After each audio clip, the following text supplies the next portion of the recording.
Hello, welcome to Rocky by Ken series. In today's video, I will be introducing you to the immunology course.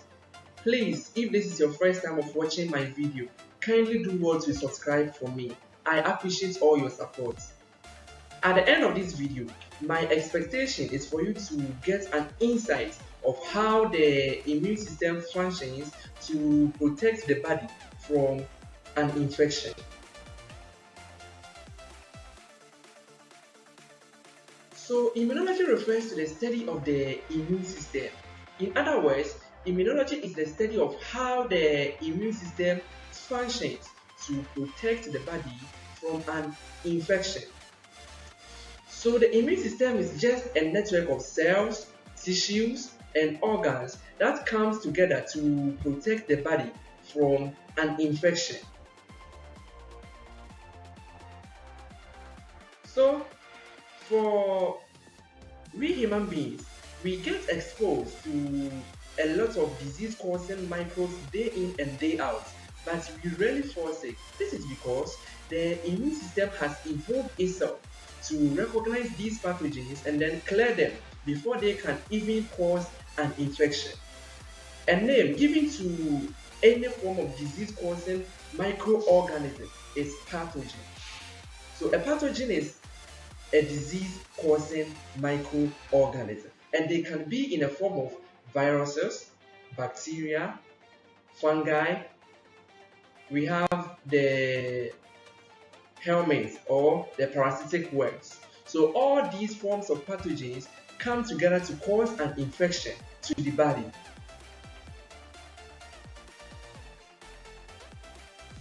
So let's talk about the various groups of pathogens.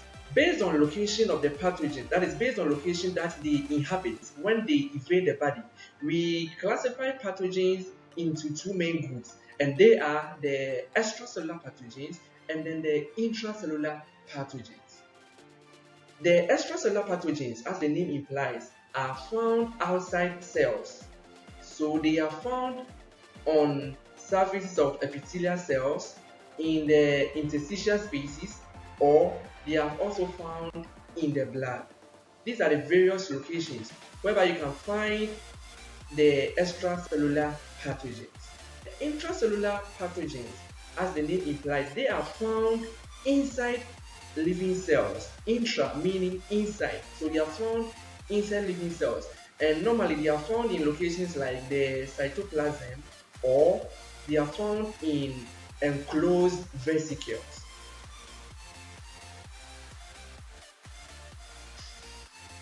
So now that we've gotten to understand the various types of pathogens, now let's talk about the nature of an immune response.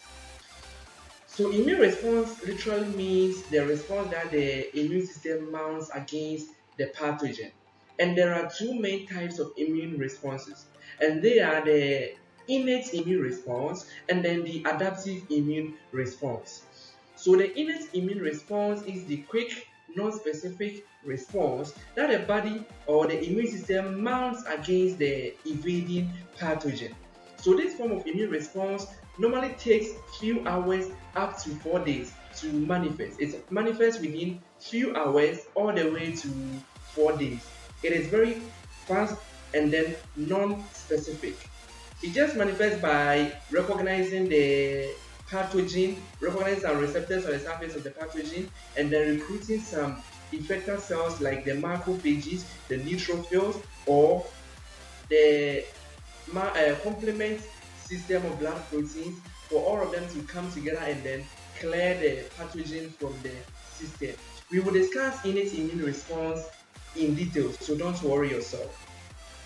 Now, when the innate immune response is unable to permanently clear or like if it is unable to efficiently clear the pathogens from the system, that is when another form of immune response will come into play, and this is the adaptive immune response. So for the adaptive immune response, it is late and then specific response that the immune system mounts against the invading pathogen, and it is also characterized by immunological memory.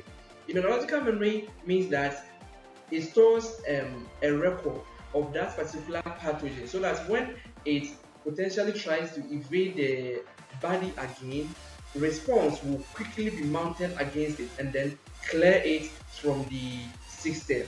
So for adaptive immune response, it normally manifests after 96 hours, roughly 4 days, for it to manifest. The immune system is capable of protecting the body from infection. So for the immune system to fulfill this task of protecting the body from infections, it should be able to carry out, or it should be able to fulfill four major tasks.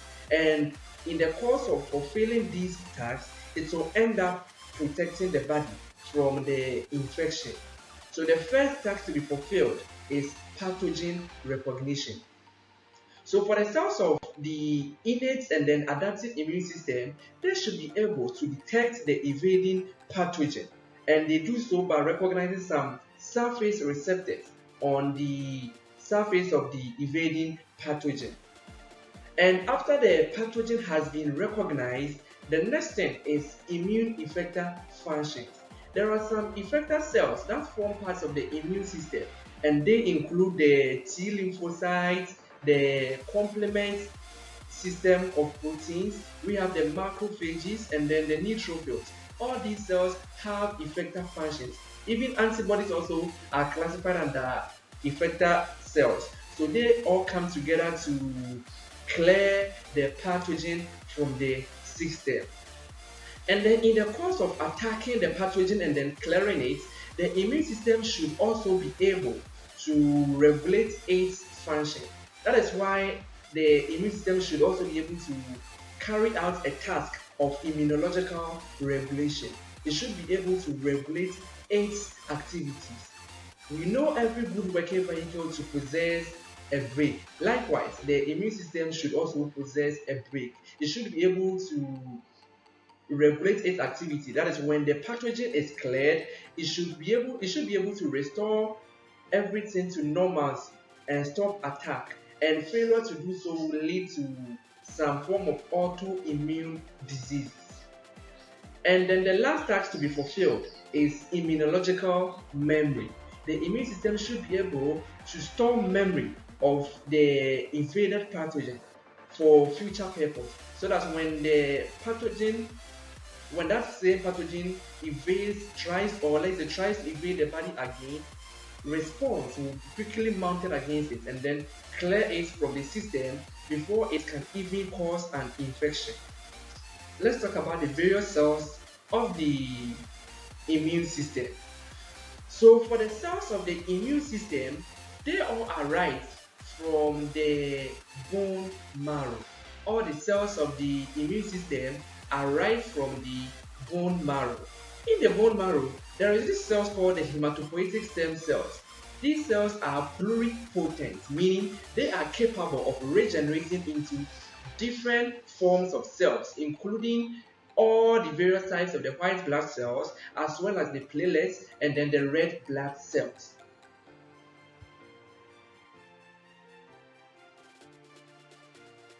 Now, for the white blood cells or the cells of the immune system, we categorize them based on two main lineages.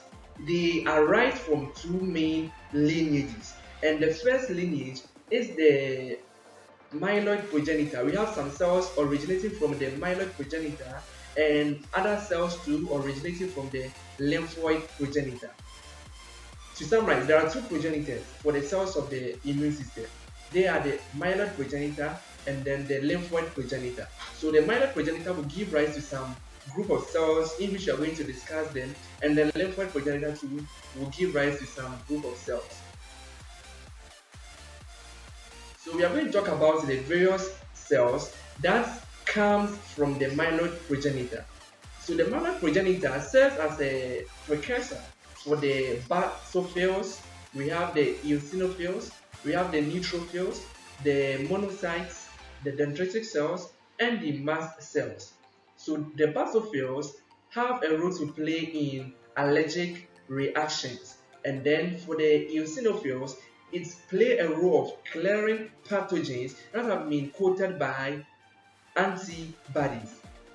For neutrophils are responsible for antigen uptake.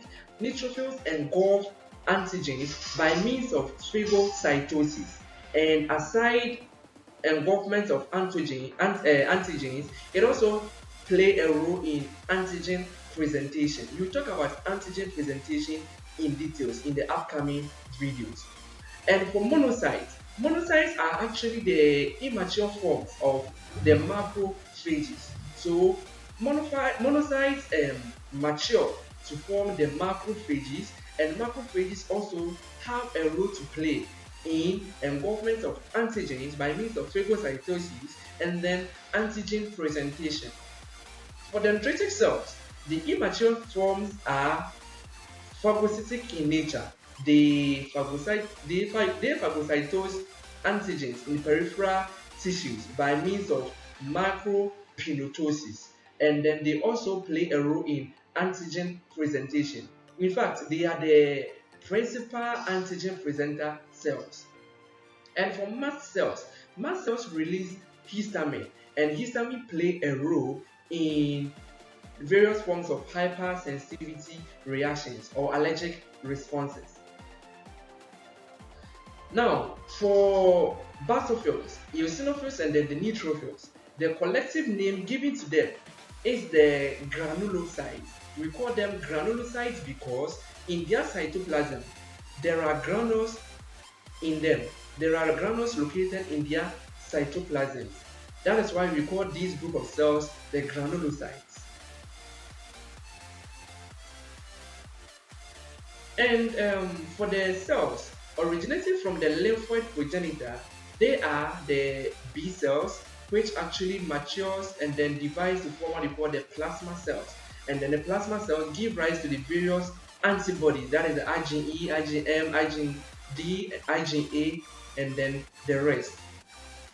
And also for the T cells give rise, we have two types of T cells. We have the cytotoxic T cells and then the Th4 cells, the helper T cells and then the cytotoxic T cells, and they play a role in clearing of antigens from the system. And for the NK cells, they are the natural killer cells and they form parts of the innate immune system. They also play a role of attacking the various cells of the they attack various cells that are infected by pathogens to prevent them from spreading the infection to the other surrounding cells. So they kill cells. When a cell is infected, when any cell of the body is infected, it is marked for killing by the natural killer cells.